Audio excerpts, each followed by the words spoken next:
Episode 4। रिश्तों की राख और नया आगाज।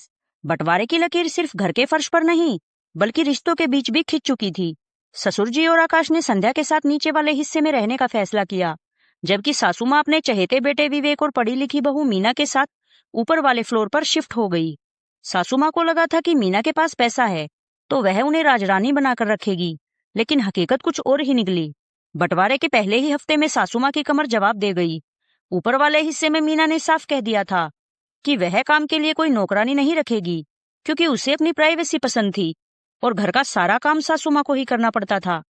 सासू माँ हाफते हुए, मीना बेटा, आज जरा हाथ बटा दे, सुबह से झाड़ू पोछा किया है, अब रसोई में खड़े होने की हिम्मत नहीं है, जरा दाल को छोंक तो लगा दे। मीना नेल पॉलिश लगाते हुए, मम्मी जी, कल ही तो हमने बात की थी, मैं दफ्तर का काम करूं या रसोई का?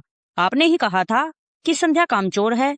अब आपको पता चल रहा होगा कि घर संभालना क्या होता है।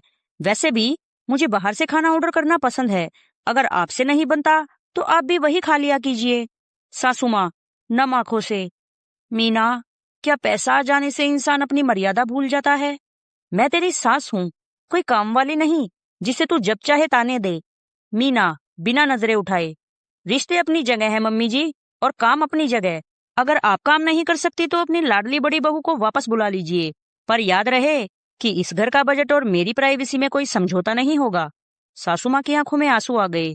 उन्हें वह दिन याद आया जब संध्या 102 डिग्री बुखार में उनके लिए पराठे सेक रही थी और उन्होंने उसे एक घूंट पानी तक नहीं पूछा था।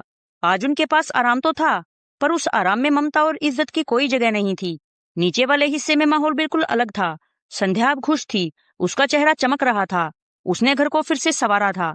लेकिन अब वह किसी की दासी नहीं थी। शाम को जब ससुर जी और आकाश दफ्तर से लौटे तो संध्या ने सबके लिए चाय और पकोड़े बनाए थे। ससुर जी मुस्कुराते हुए, बहू, आज घर में वो रौनक वापस आ गई है जो बरसों पहले खो गई थी। आज मुझे सुकून की रोटी मिल रही है। तभी ऊपर से सासू माँ के रोने और मीना के चिल्लाने की आवाज आई। विवेक और मीना के बीच खाने को लेकर झगड़ा हो रहा था। सासू माँ चुपचाप सीढ़ियों से नीचे उतरी और रसोई की चौखट पर आकर खड़ी हो गई। उनकी नजरें शर्म से झुकी हुई थी। सासू माँ रूंधे गले से, संध्या, क्या मुझे एक कप चाय मिलेगी? पूरी कहानी सुनने के लिए हमें फॉलो और सब्सक्राइब करना ना भूलें, जिससे कि हमारी अगले भाग का नोटिफिकेशन आपको सबसे पहले मिले। और हमारी वीडियो को लाइक और शेयर जरूर करें। धन्यवाद।